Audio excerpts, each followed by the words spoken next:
Hello bull trackers, welcome to another episode of market Charcha. दोस्तों, पिछले video में हमने बात किया था टीसीएस के रिजल्ट्स के बारे में थे और मैंने आपके साथ शेयर किया था कि टीसीएस के रिजल्ट्स मिक्स्ड बैग टाइप थे। तो उसमें कुछ अच्छी चीज़ें भी थी, पॉजिटिव चीज़ें भी थी और कुछ नेगेटिव चीज़ें भी थी। लेकिन उनकी जो कमेंट्री थी उसमें खास बात क्या थी, उसमें उन्होंने दो बड़ी बातें कही थी कि उनके जो सबसे बड़ा रीजनल मार्केट है नॉर्थ अमेरिका, वहाँ पर उन्हें अनसर्टेनिटी और वीकनेस दिख रही है, लैक ऑफ ग्रोथ दिख रहा है। तो दोस्तों, जैसे कि मैंने आपको बताया कि सबसे ज़्यादा बिजनेस अगर किसी रीजन से आता है आईटी सर्विसेज कंपनी के पास तो वो नॉर्थ अमेरिका से आता है। तो वहाँ पर उन्होंने कहा कि हमें वीकनेस दिख रही है। और उसके बाद उन्होंने कहा कि जो वर्टिकल है, जिस सेक्टर से उन्हें सबसे ज़्यादा बिजनेस आता है बीएफएसआई, उसमें भी उन्हें स्लो डाउन होता हुआ दिख रहा है। तो जो सबसे ज़्यादा उनको जो दो जगह से बिजनेस आता है, रीजन और वर्टिकल, दोनों में उन्होंने कहा कि हमें इसमें जो है वीकनेस दिख रही है। और उसके बाद जो है रात में जब यूएस मार्केट्स खुलते हैं तो इन्फोसिस का एडीआर करीब 4-5% डाउन रहता है। उसके बाद इन्फोसिस के रिजल्ट्स आते हैं और जब आज मार्केट्स खुलते हैं तो हमें वहाँ पर एब्सोल्यूट ब्लडबाथ होता हुआ दिखता है आईटी स्टॉक्स में। और इन्फोसिस का स्टॉक एक टाइम पर करीब जो है 11% डाउन था और आईटी सेक्टर भी ओवरऑल जो है करीब 4.5-5% डाउन क्लोज हुआ है। और सारे स्टॉक्स जो हैं जो आपको वहाँ पर रेड में दिखेंगे, तो उसमें जो सबसे जो बिगेस्ट लूजर रहे वो इन्फोसिस के शेयर रहे। इसके बाद LTIM था, वो भी करीब 6 से 7% डाउन रहा और HCL टेक जो है करीब 3% के आसपास डाउन रहा। लेकिन जो बेस्ट परफॉर्मर जिसे हम कहें, अगर हम बेस्ट कह सकते हैं, तो वो TCS रहा, क्योंकि उसमें करीब 1.5-2% की ही गिरावट हमें देखने को मिली। तो पूरे पैक में अगर आप देखिए, जो वर्स्ट परफॉर्मर कौन था, इन्फोसिस था, और जो बेस्ट परफॉर्मर था वो था TCS। तो आखिर इन्फोसिस ने अपने रिजल्ट्स में ऐसा क्या बोल दिया कि हमें एक पूरा ब्लडबाथ आईटी सेक्टर के स्टॉक्स में देखने को मिला। तो जैसे TCS का जब रिजल्ट आया था तो वहाँ पे कुछ चीज़ें पॉजिटिव भी थी, लेकिन अगर इन्फोसिस का आप रिजल्ट्स को देखेंगे तो वहाँ पर आपको सिर्फ नेगेटिव और नेगेटिव और नेगेटिव ही देखने को मिलेगा।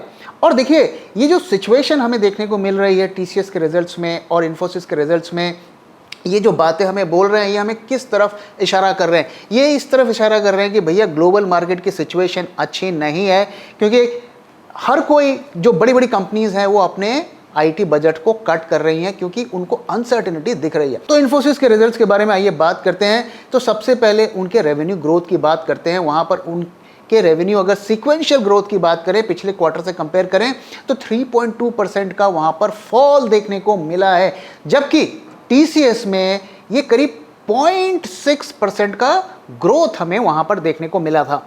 तो TCS में हमें रेवेन्यू ग्रोथ देखने को मिला था और यहाँ पर हमें फॉल देखने को मिला है। ये सबसे बड़ा नेगेटिव पॉइंट है। और दोस्तों, मैं ये जो 3.2% का फॉल की बात कर रहा हूँ, ये कांस्टेंट करेंसी में बात कर रहा हूँ। अब ये कांस्टेंट करेंसी क्या होती है? देखिए दोस्तों, आईटी सर्विसेज कंपनी का जो मेजर रेवेन्यू होता है वो फॉरेन एक्सचेंज में होता है, यूरो में होता है, डॉलर में होता है।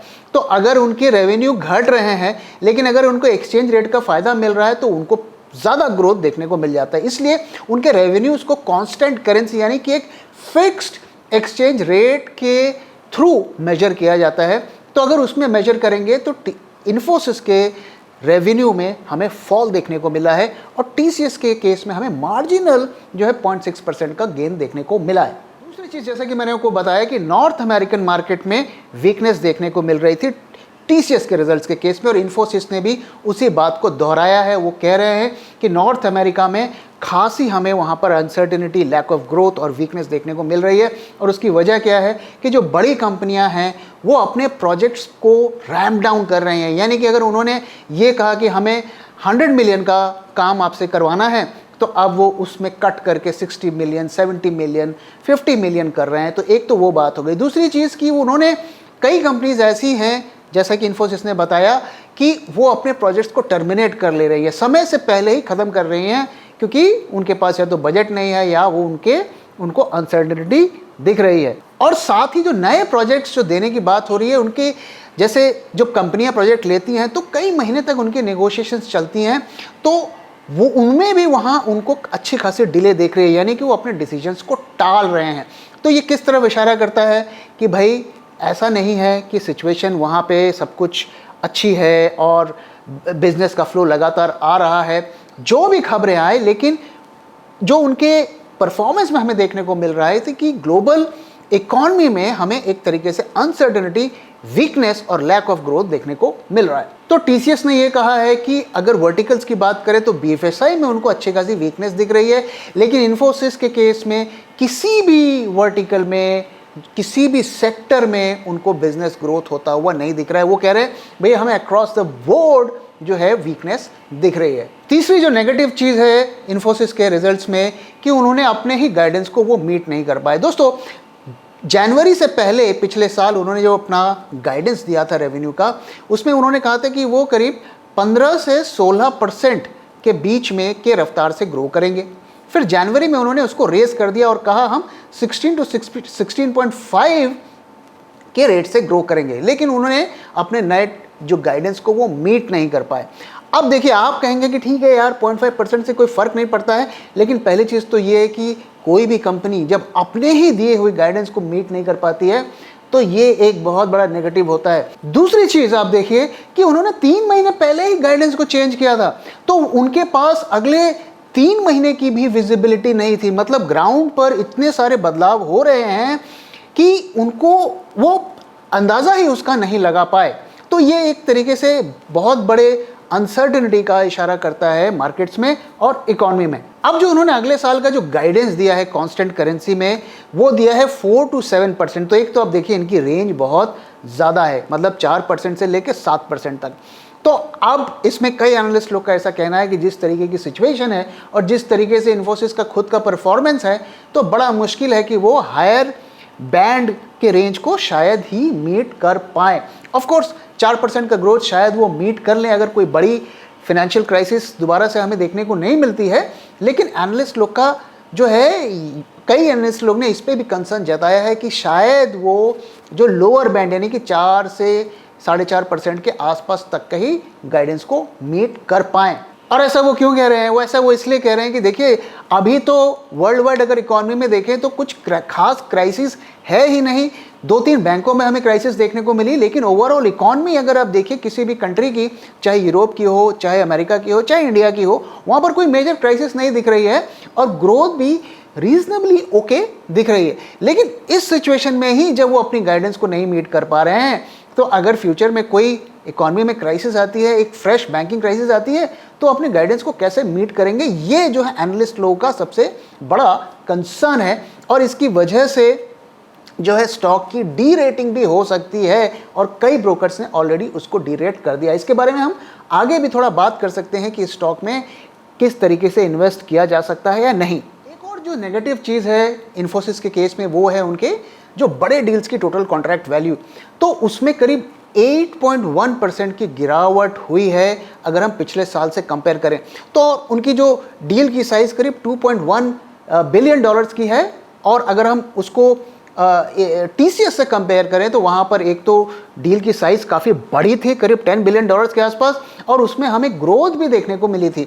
तो इससे इस फ्रंट पे भी अगर आप कंपेयर करेंगे तो जो इन्फोसिस है वो टीसीएस के मुकाबले काफ़ी ज़्यादा अंडर परफॉर्म करता हुआ दिख रहा है। और एक और जो नेगेटिव चीज़ है वो ये है कि इनके जो एबिट मार्जिन्स हैं उसमें भी हमें 0.50 का फॉल देखने को मिल रहा है। और उसकी वजह क्या है कि जैसा कि मैंने बताया कि कई कंपनीज ने अपने कॉन्ट्रैक्ट्स को एब्रप्टली टर्मिनेट कर दिया, समय से पहले टर्मिनेट कर लिया। अब जब कोई भी नया प्रोजेक्ट आता है कंपनी के पास तो वो उस हिसाब से अपनी रिसोर्सिंग करते हैं, लोगों को हायर करते हैं। अब अचानक से आपने जो है कॉन्ट्रैक्ट्स को तो बंद कर दिया, तो वो इमीडिएटली तो अपने लोगों को निकालेंगे नहीं, कुछ महीने तक तो उनको सैलरी देनी पड़ेगी। तो इनकी वजह से उनके मार्जिन्स में भी गड़बड़ हो गई है और 0.5% का फॉल वहाँ पे दिखा है। टीसीएस के केस में भी मैंने आपके साथ शेयर किया था कि वहाँ पर भी मार्जिन्स उनके प्रेशर में है, लेकिन इन्फोसिस के केस में कुछ ज़्यादा ही वहाँ पर प्रेशर बनता हुआ हमें दिख रहा है। अब यहाँ पे 2 क्वेश्चन उठते हैं कि क्या जो वर्ल्ड इकॉनमी का सिग्नल ये कंपनियां दे रही हैं, क्या वो वर्स्ट है, इससे ज़्यादा वो ख़राब नहीं होगा?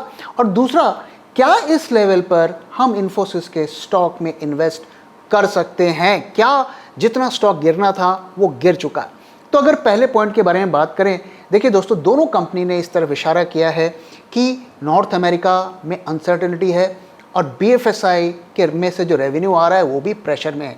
ये दोनों जो सेगमेंट्स होते हैं इससे सबसे ज़्यादा रेवेन्यू, जैसा कि मैंने बताया, आईटी सर्विसेज कंपनी को मिलता है और वहीं पे जो है इतना सारा प्रेशर बना हुआ है।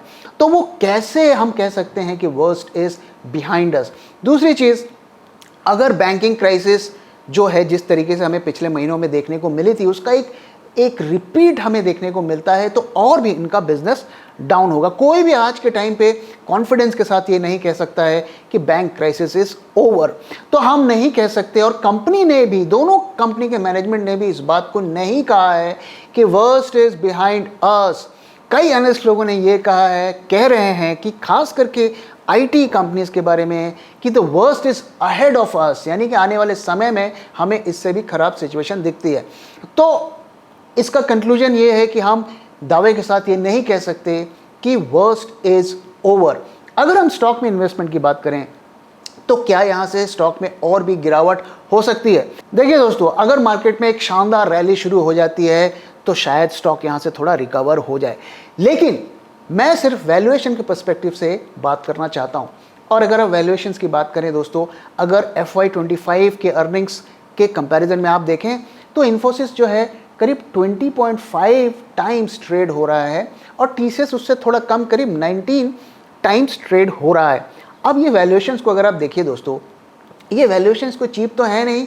आप 20 गुना अर्निंग के स्टॉक्स में की ट्रेडिंग हो रही है और इतनी वैल्यूएशंस मार्केट कब देता है? जब उसे लगता है कि यार कंपनियां तो ग्रो करेंगी ही, 15-20% के रेट से ग्रो करेंगी, तो हम इतना वैल्यूएशन दे देते हैं, 3-4 साल में हमें अपने रिटर्न्स मिल जाएंगे। लेकिन जब आपका ग्रोथ ही कम हो रहा है तो मार्केट इतना वैल्यूएशन आपको क्यों देगा? तो ये एक बड़ा क्वेश्चन है। तो प्योरली वैल्यूएशंस के पर्सपेक्टिव से आप देखें तो दोनों स्टॉक्स अभी भी काफ़ी ज़्यादा एक्सपेंसिव हैं और इनकी वैल्यूएशंस कम होंगी। तो TCS और इन्फोसिस का अगर आप कंपैरिजन करेंगे तो वहाँ पर TCS जो है रिलेटिवली बेटर प्लेस्ड है। इसका मतलब ये नहीं है कि उसमें गिरावट नहीं हो सकती, उसमें भी गिरावट हो सकती है, लेकिन TCS जो है इन्फोसिस को आउट परफॉर्म कर सकता है, ऐसा मेरा मानना है। और दोस्तों आप जानते हैं, अगर हमारे वीडियोस आप देख रहे हैं तो TCS is our preferred stock in IT sector. और दोस्तों इन्फोसिस के बारे में मैं एक मन की बात आपके साथ करना चाहता हूँ, और वो ये है कि आप किसी भी अगर IT सर्विसेज कंपनी में जाएंगे तो वो छाती ठोक ठोक के जो है बार बार एक बात कहते हैं कि our company is process dependent and it is not people dependent. यानी कि हमारा बिजनेस जो है लोगों पर निर्भर नहीं है, लोग कोई भी आए कोई भी जाए, हमारी कंपनी जो है प्रोसेस से चलती है।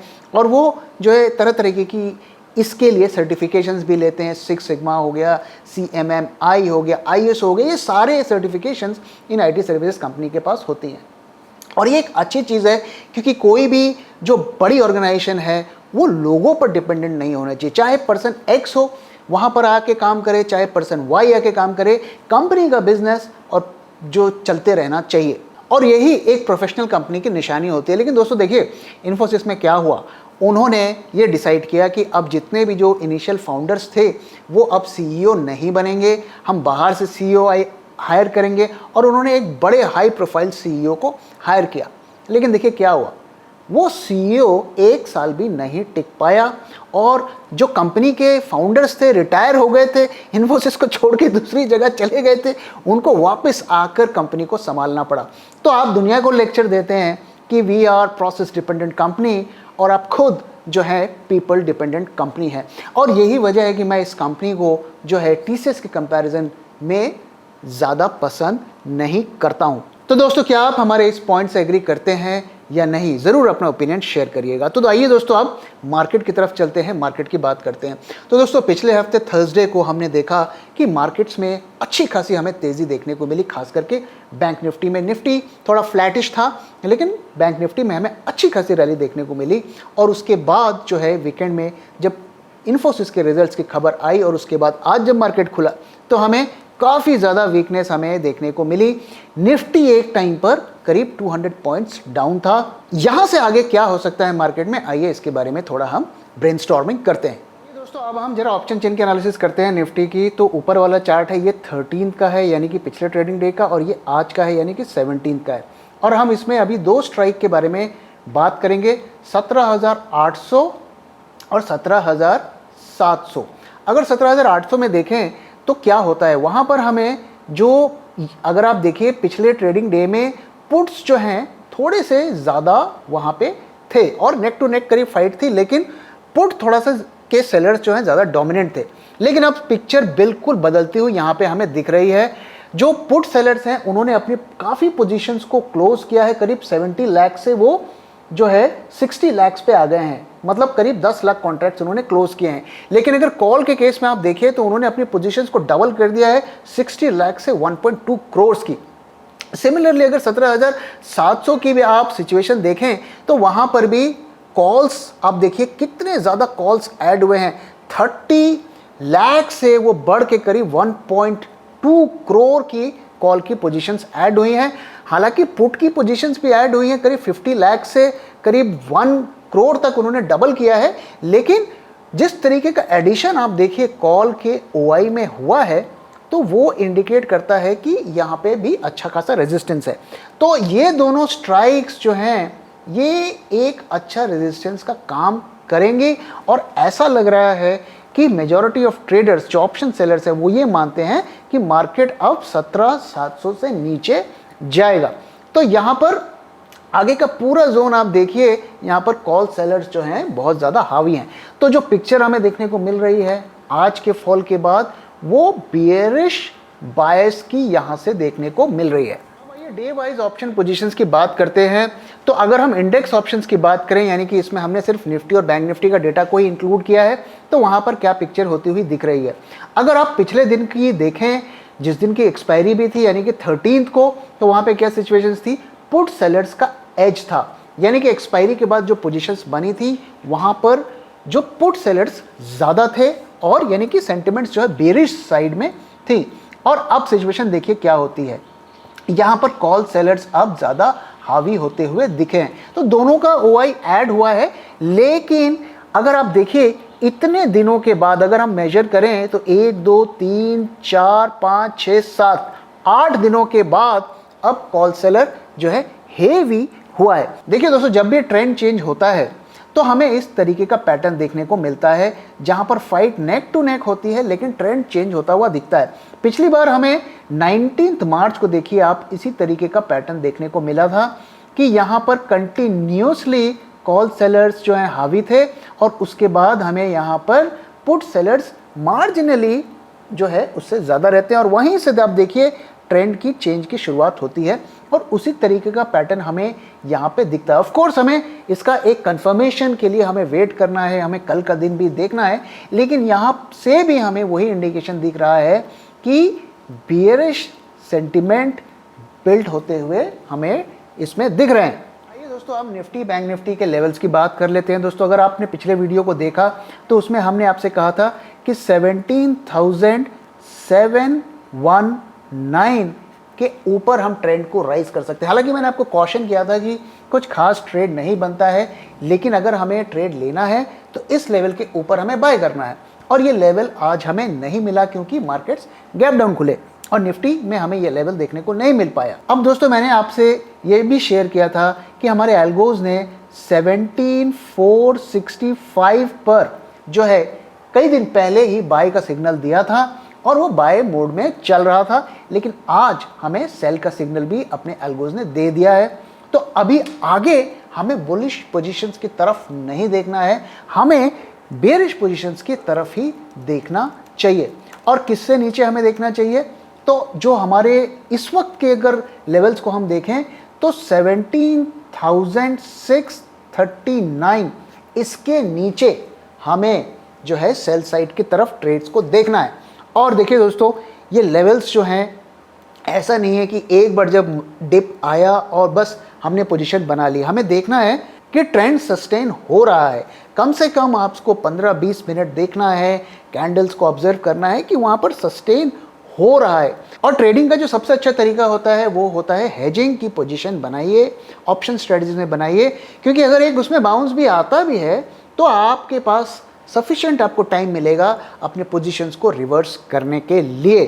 तो इस लेवल को ध्यान में रखिए और इसके नीचे जो है हमें बेरिश साइड्स की तरफ ही देखना चाहिए। तो ये जो लेवल मैं आपके साथ शेयर कर रहा हूँ 17,639 का, वो आप देखिए तो यहाँ पे करीब बनता है। ये जो यहाँ पर रेड कैंडल बना था इसी के आसपास बनता है और इसके नीचे ही हमें बेयरिश साइड की तरफ देखना है। एक और चीज़ को ज़रा आप गौर करिए कि आज जो ये सेलिंग हुई है वो काफ़ी हाई वॉल्यूम पर हुई है। वॉल्यूम भी आप देखिए तो पिछले कई दिनों से ज़्यादा का वॉल्यूम है।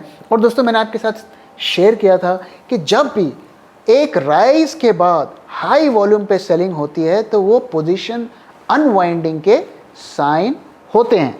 और दोस्तों अगर बैंक निफ्टी के बारे में बात करें तो बैंक निफ्टी में मैंने पिछले वीडियो में आपके साथ शेयर किया था कि 41,818 इसके नीचे हमें सेल साइड की तरफ देखना है। और आज जब हमें डिप मिला तो वो सस्टेन नहीं कर पाया इसके नीचे और लगभग उसी लेवल से रिबाउंड किया, यानी कि करीब 41,800 यहीं से मार्केट ने एक जो है जंप दिया और वापस हमें 150-200 पॉइंट की बैंक निफ्टी में रैली देखने को मिली।